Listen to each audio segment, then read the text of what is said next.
Megan. And I'm Bethany. And this is Looking for the Middle, The Christian Girl's Guide to Modern Dating. We are just two single girls trying to help you navigate dating well as Christian women.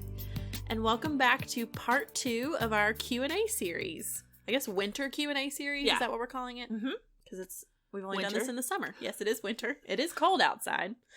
Although Yeah. I just got back from Florida. It was not as cold there. That is true.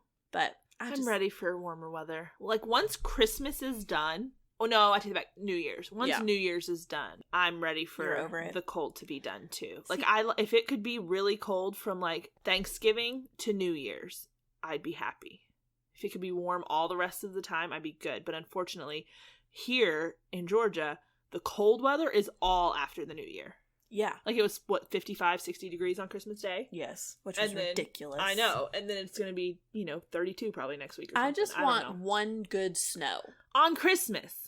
No, it's the year it snowed on Christmas a few years ago. It ruined all our Christmas plans because we go to my grandparents' house. So it ruined that whole thing.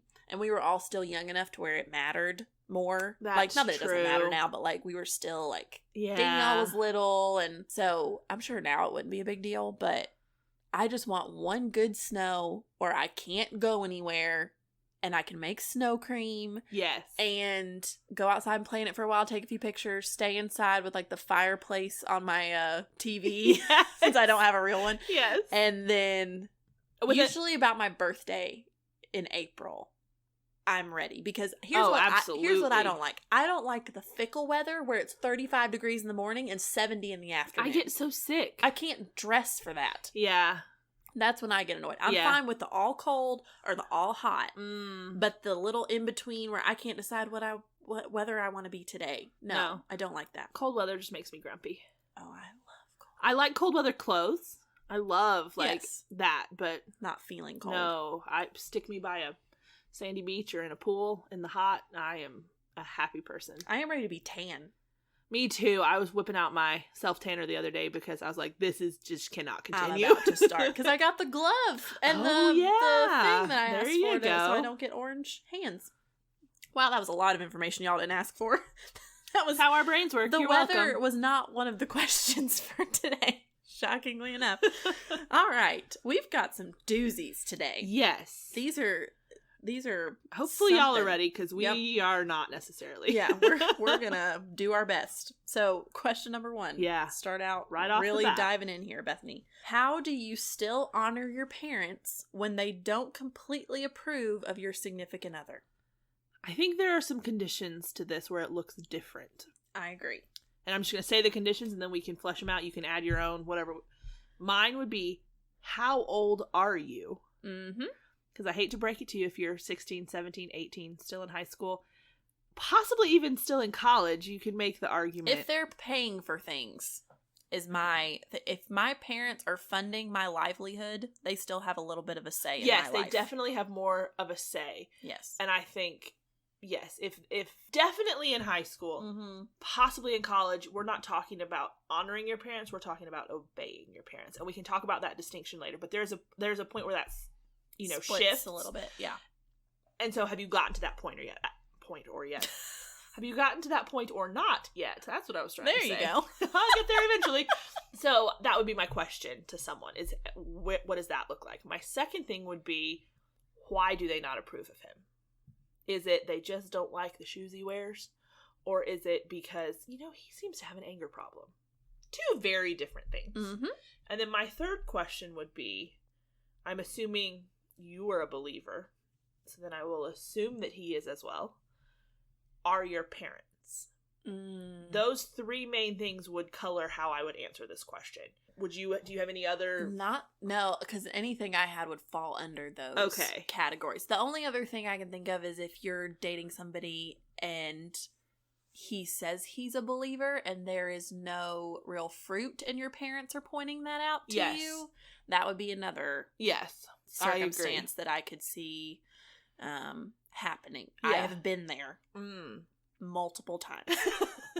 Full discllosure. So, that would be the only other one I'd add, but I agree with those 3 Okay, so yeah, I would say let's start with, the difference between obeying your parents and honoring your parents. When you are under your parents' roof, whether that be physical or, like you said, financial, I think their rules go. Mm-hmm. I agree. And that falls under obedience. I would say that blanket statement about high school. I agree. College is a little murky. Is a little bit more, because, and it's somewhat contingent on the other two things we were talking about. Are they believers? What's their complaint about him? And those things. Just because you're in college, especially if you've gone away to college, just because they're paying for it doesn't necessarily mean I feel like they get to make you do whatever they want to. That can become a touchy situation, and I'm not going to make any blanket statements about that at all. Because let's just be honest, that's a hard season. It is. To go through. Making that shift from child to adult, whether it's going from obedience to honoring your parents and all the other things that come with that, making decisions based on what they say versus making your own decisions completely or just consulting them. Like, those are tough things that take a while to walk through. And so, depending on where you are on that spectrum, I think is going to color this question too. I agree. And as hard as it is for you, remember it's also hard on your parents. That is one thing. I'm not going to sit here and be the girl that takes the parents' side on everything, but they probably are right a lot more than you want to give them credit for. I will take the parents' side. Yes, and I totally agree with that. And so my family, I'm one of 5 kids. We're all out of high school now. And my mom, one of her statements recently has been, it's very difficult to parent adult children. And she's really had to figure out how to transition into that. So this is hard for them too. So totally. They're not going to do it perfectly. You're not going to adjust perfectly. So regardless of which bucket you fall into that we're about to talk about, give your parents a little grace. Oh, absolutely. It's not a one-sided shift. You're switching, like in this case, from obedience to honoring your parents. They're switching, like your mom said, from parenting to like advising. Yeah. It's a big shift for them too. Yeah, so give them a little bit of grace as they're trying to figure out how to go through this just as much as you are. So I'll caveat everything with that. Yes. I think once you have made that transition though to you're in a position to honor your parents. The Bible says honor your parents. It's not a suggestion. Mm-hmm. It's just as much of a command as obeying them is. Mm-hmm. So the question is not, do I have to do this? It's, what does this look like? Mm-hmm. And I think one of the big differences is obeying your parents. Everybody knows what obeying your parents means. They tell you plenty. It's you're going to do what I'm telling you to do, one way or the other. And you should do it with a joyful attitude because that's right. But even if you have the wrong attitude, you're still going to do what I tell you. Mm-hmm. Honoring your parents is taking all of those years of obeying them and then applying it in your own decision making. And not because it's what your parents tell you to do, but because you're honoring the Lord. And if your parents are seeking the Lord as well, that trickle-down effect will happen. Yes. Because their ultimate goal for you will be that you are honoring the Lord. And if you are truly trying and pursuing doing that based on what you truly believe is right in Scripture, they may not agree with you on the minutia of that. And they can say, hey, here's where we disagree and here's why based on Scripture. Here's why I don't think this is right. But ultimately before the Lord at that point, your conviction and you interpreting Scripture, how you think and praying and asking the Lord to show you and give you wisdom in that, that's on you at that point. I agree. I think a big part of this too is respect. Absolutely. Because you can respect your parents even if you take a route that they are not necessarily suggesting that you take. Totally. And they can respect you in that as well. Exactly. And this isn't really like a dating example, but just for a personal example of, I just walked through this last year. I quit my job without another one, which I don't advise for just anybody. But I had been very unsettled and unhappy. A lot of things were happening behind the scenes. I won't get into all the details of it. But I had been praying for months about, what do I need to do? I feel like I need to leave. And I sought counsel. I was in prayer. I was in the Word. Like everything. I was doing the steps that my parents had taught me to take when I needed to make a decision. And it came to the point where I had so much peace about leaving, and I knew it was the right thing to do. And I knew my parents would flip out because they're parents, and they're like, oh my gosh, we taught you don't quit one job without taking another one. And I remember telling my dad, I said, Dad, I know you're going to freak out, but I am so certain this is the right thing to do. He's like, okay, well, if the Lord's leading you to do it, then you do it. Now my mom freaked out. it's totally understandable. Sure. But we had a good conversation about it on Black Friday, actually. We were talking about it, and I was like, Mom, I know you freaked out, and I'm so sorry, but I was so sure. And she was like, and I should have seen that then. Yeah. She's like, because I took the worried mother route instead of, all right, Lord, if you're leading her to do this, you're going to take care of her. Yeah. And she's like, you weren't doing anything wrong. You weren't going against biblical standards or commands or anything. Yeah. You weren't being disrespectful of us. And you were moving forward that way. And she's like, there's no reason that I shouldn't have been 100% supportive of that. Yeah. Which I thought was a really cool conversation. So I think that they're still learning too. Exactly. And so, but like Bethany said, if you're taking those steps of you're seeking wise counsel, you're in the Word, you're praying about it, you're taking all of those steps, and you still don't see eye to eye with your parents, when you become an adult, it is okay for you to move in the direction that you feel led, even if they're not on the same page. Yes. And that is a weird place to be. It is, because you especially if you're a people pleaser, because my mom and dad are the two people that I want to agree with every decision I make. Oh, absolutely. And if they don't, I'm like, oh God, I'm doing something wrong. I'm going to get like struck down or something. Well, and I think especially it's when you're a single woman, not at home with your parents, but you're also not married. Yeah. There's this weird tension there because you're still under your father's. Because my dad likes to put it, my umbrella of authority. Like, he think about, like, he's like, I'm holding an umbrella over, protecting my daughters from the rain of life, whatever, And then when he's like, when you get married, I'm going to hand that umbrella to your husband. And you're under. So it's an interesting place to be when you're there, but then you also live on your own and you're a fully grown adult making your own decisions and your own money and doing all of your own things. It's an odd dynamic sometimes. It is, for sure. So I think, particularly if we take the route of trying to figure out, okay, why do your parents not approve of your significant other? Yes. If it's something that is preferential on their part, that does not have any sort of scriptural backing, aka his faith and character portrayal, whatever you want to, how you want to say that. And it's just, we really saw you with somebody more like this. Yes. Or we thought you'd end up with somebody like this instead. Or we don't really love that he has this job. I don't know. I'm just picking things out of thin air here. That's a preference thing. And that is something that you may have to agree to disagree on. Yes. And you can still say, Mom, Dad, I appreciate you telling me your concern. Because that's a big step for a parent to go to their kid and say, hey, I'm nervous about this. Because they want you to be happy. And they don't want to ruffle feathers.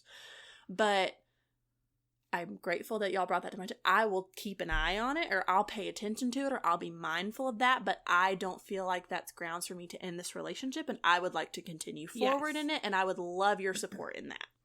Oh, totally. And I think they have to realize, too, that this is a preferential thing. One thing I would, I'm going to take the parent side again, is remember they know you better than anyone else. So even if it is preferential of like, he's not very fill in the blank, and you always said you wanted someone like that, or I really think that would be more complimentary to your personality. Don't just go, oh, but he's so cute and I really like him, and that's not in the Bible, so I'm going to disregard it.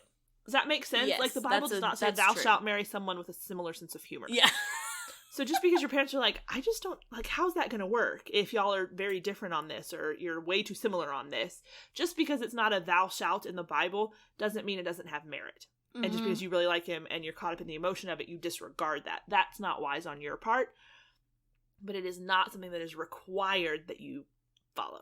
Agreed. And one other piece of advice I will give you is, if you're going to ask for your parents' opinion, be ready for it. Yes. And don't get mad if it's not what you want to hear. I did this. What was it Matt said in his interview? He was like, I hate it when girls are like, be honest. You can't get in trouble. Don't do that to your parents. Yeah, don't do that to parents. Because I went to my parents one time when I was in a relationship and asked, what do y'all think? Do y'all see any red flags? Well, they did. I wasn't expecting them to. Yeah. And then I got all upset. And my dad was like, you asked for my opinion. Yeah. And I was like, he's like, don't ask for it if you don't want it. I'm like, that's true. Or if you only want it to be what you want to hear. Exactly. So just. I feel like that's what dads are for. How many times my dad is, well, I'm not going to just tell you what you want to hear. Whether it's about dating or My everything mom's else. more like that. Really? Yes. No, my dad is. Yeah. So the last thing I want to touch on before we move on from this very loaded question. Yes. But in a good way. Yeah. Let's talk about if you're a believer, the guy's a believer, and your parents aren't. That is tough. And I will just say off the bat, I am very fortunate, and the Lord has been gracious in that I haven't had to deal with that. My parents are. And so firsthand, I don't know. I know a lot of prayer would be involved because the Bible does not say honor your parents so long as they are believers. Mm.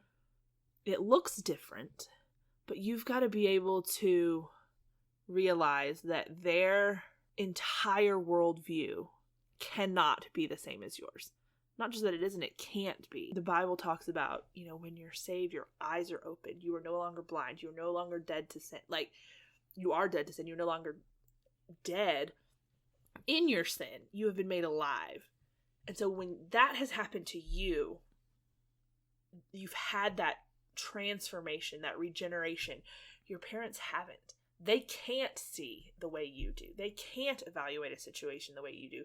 They can't come at a situation the way you do. And so it's going to just make it different. I think a lot of times when you are the one that is saved and your boyfriend is, more than likely I feel like they're going to be like, he's awesome. Yes. Because they, it doesn't make them horrible parents just because they aren't believers, but they still want the best for their children. They obviously, all of those things. And so when you're looking as a Christian for a man who is selfless and kind and patient and humble, and they see those things, that's a good thing. So I think the issue may come down a lot of times to your faith itself, because they don't have that, and they're like, this guy's religious, or he's what, like, that may become the issue. And I think if that's the issue, there's nothing you can do about that, because that's something you would want to be an issue, if that makes sense. Yeah. You want them to not be okay with it. You want them to see that that's different. Mm-hmm. Like it talks about, the verse that talks about always be ready to give a defense for the hope that is in you. Well, was it in 1 Peter? It's in one of the Peters. 1 Peter 3:15. Thank you. And so I used that in my high school graduation Right. speech. So that's the only reason I remember that. So if they're seeing that difference, they're seeing that hope, be ready to defend that. Be ready to give a defense. And be glad that it's causing that. Like, think of the gospel conversations that will bring up. That's so true. So if that's the issue, I would say lean into that tension. Talk about it with your boyfriend. No, especially if it's different for him. If his parents are believers, like, that's going to be a different experience for both of you. So talk about that with him as far as, like, how you want to approach it with your parents. Don't blindside him. Like, the first time you bring him home, have given him a heads up a little bit that, hey, this is what you're walking into. But then past that, I think, like before, take into account what they're saying. They know you well. And then filter it through the lens of Scripture and make a decision. And if your conscience is clear before the Lord after diligent study and seeking Him, then I think you're okay. Yeah. The only thing I'll add two things to that. One, this is really where the respect thing is going to come in. Because you can be respectful, and you should be respectful, probably more so in this situation than any of the other ones. Absolutely. And just, because your parents, like Bethany said, just because they're not believers doesn't mean they can't give good advice. There will be things that they will say to you, most likely, that will be helpful and encouraging and all of those things. And even when y'all disagree, you can still be respectful, and that is a way to honor your parents in this situation. And it's also a way of showing the sincerity of your faith. Exactly. That you can say, we are totally different on this, but I love you, you are my parents, and I choose to respect you in this anyway. Exactly. And then the other thing I would say, if you do find yourself in this circumstance, have mentors in your life who are maybe around your parents' age, who have kids, who are, and the mentors are obviously believers, that's a given, but and talk to them, be like, how would you suggest that? You're a parent, because we're not parents. No. We don't know what it's like to have children, especially grown dating children. So we're barely navigating being the grown dating children.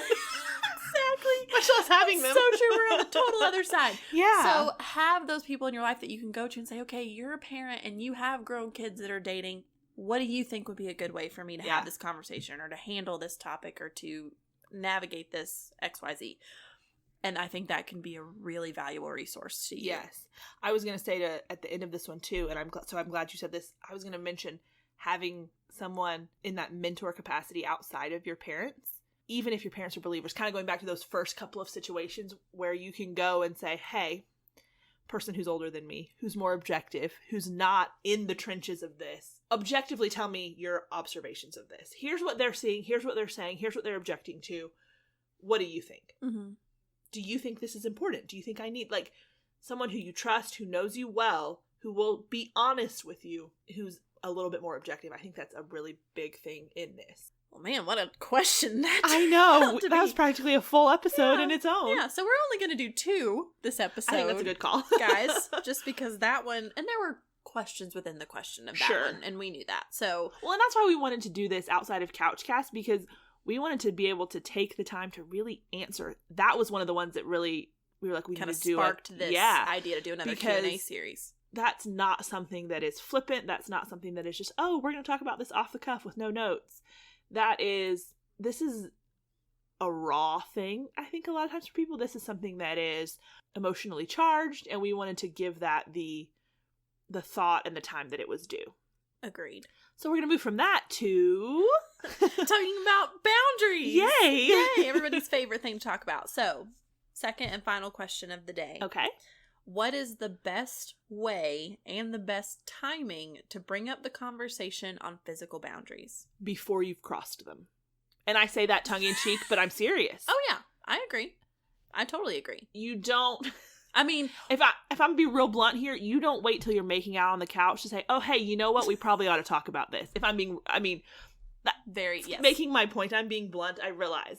But that's not the time to talk about physical boundaries, because that's never going to... Emotionally charged conversations about physical boundaries are just not a good. That needs to be a very objective, like probably on the phone, so there's no like or on in public. That's true. Put a table between you. You'll be fine. I've had it over the phone. I've had it on FaceTime, and I've had it in person in a public setting. So I've gone all 3. Done all of them. But yes, if you can just make it as non-emotional as possible, that would be step number 1. Yes. As far as a time to bring it up. Sure. I always go back to, I don't think I've actually brought up this verse in a while, but Daniel 1:8. And it's when Daniel, they're trying to get them to eat all of the king's food, and Daniel's not. And it says, Daniel purposed in his heart he would not defile himself with the king's choice food. And kind of like, I was making the joke of, not when you're making out on a couch, but now I'm going to talk about the Bible. That just seems weird. But Bethany's getting scandalous in this episode, y'all. But the parallel would be, Daniel didn't decide that when he's sitting there at the table smelling all of this great food. He decided that from an objective place, when he was not in that situation, when he could sit and discern right and wrong, what is appropriate, what is not, what am I going to do? He purposed it in his heart. And once that was done, once that boundary was set, then he could communicate it, then he could move forward with that, not in that emotionally charged place. And this is exactly the same. That principle applies here so much. You have to decide what those boundaries are. You have to establish them for yourself and purpose in your heart that you will not cross them, and then communicate that to the guy that you're dating. Yes. Now, the how of bringing it up, I am never good at. So I'm going to leave that one to Kristen because it needs to be brought up. Mm-hmm. And I think a lot of times it falls on, well, the guy should bring it up. That's his role. Yeah. But I think, and I would agree with that. I think he should be the one leading in this area. He should be the one stepping out and saying, this is important. I care about you. I want to honor the Lord, and I want to do this well. So he should bring that up. Mm-hmm. But if he doesn't, you should. Agreed. It's not something that you just let go on and on and on. Well, he'll bring it up eventually. No, you bring it up if he hasn't. I think it's tough to put a time frame on it. It just depends on what your dating relationship looks like. If it's a slow moving thing, I'm not going to say, well, if you haven't talked about this after 2 months, then something's wrong. But if this is like sparks fly and you're off to the races from the very beginning sooner rather than later. Mm-hmm. Don't you think? I would agree. I have been in both situations where the guys brought it up and I've brought it up. Yeah. And I've been in a situation where I've brought it up and it didn't seem all that important to him. And that's a huge red flag to me. Like, huge. I completely agree. Because I'm a proponent of the earlier the better. Yes. But here is my typically, well, let me say this. The instances where the guy brought it up, we had either been talking for a while before we actually started dating. Oh, so it was more of a, hey, where do you stand on this stuff? Yes. Okay. Or it was, we'd been friends for a while, so we were comfortable with each other, and then we had the conversation as soon as we started dating and went from one to the other. So they were a little bit of like, they were different circumstances. The other one where I brought it up was my college boyfriend. Yeah. I was a nervous wreck. I was terrified. I'm like, what if he thinks I'm a... Because here was the other thing. I was a freshman and he was a 5th-year senior. Oh, I didn't realize he was that much older than you. So he was 4 years older than me. So I was 19 and he was 23. Yeah. So I'm like, what if he thinks I'm the lame little teenager that, like, you know. But I was like, no, this is important. This is important. And his reaction, like you said, is very important to how I'm going to gauge this. And all I really asked was, so... as far as, like, physical boundaries, what do you think about that? And left it very open-ended, not, here are my 14 rules that I have to, you know. You want to know what he really thinks. You want to know what he thinks without him like, oh, yeah, whatever you say is fine. Like, I want him, because I want him to have some. Exactly. Like, if a guy doesn't have any, I'm like, oh, I don't know about that. Yep. So, that's how I handled it. Yeah. But I do agree, it's a lot easier if the guy just... It's kind of funny though. We were talking about this not long ago. I have kind of realized just over time of like doing this podcast, it's making me realize a lot of things. But I've wondered how many other girls are like this too. That there's a lot of things that it's real easy to sweep under the rug of, oh, that's his job. Oh, that's his role. Oh, he can do that. Because it's hard and awkward and I don't want to have to do it. So you can kind of hide behind that. Maybe you don't want to be vulnerable. Maybe you don't want to get hurt. You don't want to put yourself out there. So you're like, oh, well, he should do that. Don't do that. No. Don't hide behind that. Don't let yourself get caught there. Because that is an excuse and a crutch for you. And it's not doing anyone any favors for him either. So yeah, just be mindful of that. And just, we've said before, just because something is a hard conversation doesn't mean it doesn't need to be had. And I have seen the value of that. Yes. And that I was hiding behind saying, oh no, a guy should lead in that. Or, oh no, he should do that. He should initiate that or whatever. But maybe that's not necessarily the case. And it doesn't apply specifically to this, just in general. That's something that I've kind of realized over the past however many months. Mm-hmm. So, you can bring it up if you need to. Yeah. And the other thing I'll say is you can continue to... not beat a dead horse, talk about it, but if it gets to a point where you're getting a little too close to your boundary or you're not comfortable with something or something happened that y'all didn't talk about, have the don't feel like, oh, okay, we already talked about this once and that's that was our one shot. No, like you need, because I've been in that situation where I'm like, hey, I'm not comfortable with where this is going. We need to stop. And as, especially like you said, have it earlier rather than later. If you do that, depending on what the boundaries are, I'm not saying change your boundaries, but as a relationship gets more serious, the things that are appropriate change to an extent. And I know we kind of shy away from giving people lists of things that are okay to do and not because we don't want to inform your convictions. But, for example, on a high level, when you first start dating someone, holding hands is probably A-okay. But you wouldn't necessarily want to kiss them, maybe. Later on, kissing is great. So in the beginning, you don't really have boundaries about like, okay, where do we draw this line? But later, once that has been introduced, you might need to talk about it. Yep. So it is okay for it to be an ongoing, fluid conversation. Yes, I agree. So just, you know, what you got to take this a little bit, not take it personally, but take it on a personal level of what does your relationship look like? How did it start? What's the history? Where, you know, what are you comfortable with? And is he bringing it up? Do you feel like it's getting to the point where you need to bring it up? and kind of feel it out. There's not as black and white of an answer for this one as a lot of, not that all our questions are really black and white, but this one's a little bit more ambiguous, I feel like. And because it's such a big thing, it's such a big deal, you need to just really be in tune with know yourself, know him, and you were talking about, like, what is your history within that relationship, but know your history outside of it. You know yourself. If you're like, you know what? This has always been a real problem for me in previous relationships. Well, that maybe should be a boundary in your current one. Yes, that's a great Use point. that to inform your current boundary. So know yourself, talk to him, and I'm not saying you need to get into the nitty-gritty details of your history with your boyfriend that you just started dating. In fact, I'm saying you should not do that right off the bat. That's more of an later right on before you get engaged conversation, I think. I don't think you get engaged before having that conversation. But that's kind of one of the last things before you're like, okay, we're going to get engaged. In my personal thought. Yeah. That's another conversation for another day. But just because something was a boundary when you were 15 doesn't mean it is now, and vice versa. Just because something wasn't when you were 15 doesn't mean it shouldn't be now. Yes, exactly. So, and I just thought of this too, I keep saying. And the last thing I'll say, but if you have friends that are married, engaged, or whatever, go ask them, hey, how did y'all talk about this? Did that go well? Would you have done it differently? Yeah.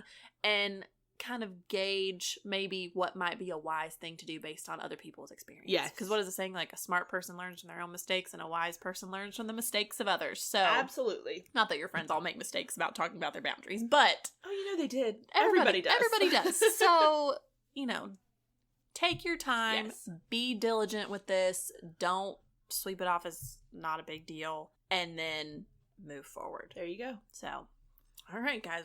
What a conversation. That was intense. That was intense. Maybe we'll try to pick a little bit more of a lighthearted. For real. Next week. Come back next week, please. Yes, next week. We will be back with part 3 of our Q&A series. And don't forget, I know we haven't mentioned this in a few weeks, but if you are not already one of our faithful Patreon supporters, or patrons as they're officially called, you should be. Number 1, because you get all the episodes early before everybody else. Yes.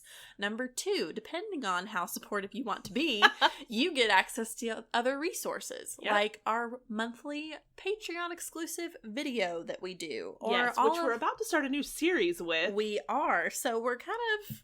Is it okay to tell them what we're doing? Yeah, go ahead. Okay, so we're gonna take a little bit of inspiration from the Office Ladies podcast. Which they are awesome. If you guys have not listened to them... I mean, we're obviously both obsessed with The Office, so we love everything they do, but it's Pam and Angela, who are best friends in real life, and they're going back through every episode of The Office and, like, giving behind-the-scenes info, things that were weird, things that they would do different. Like, it's just super fun. It's a behind-the-scenes look at, like, a walkthrough of every single episode. Yes. So we thought it would be fun, now that we are in our 4th season, to go back to our...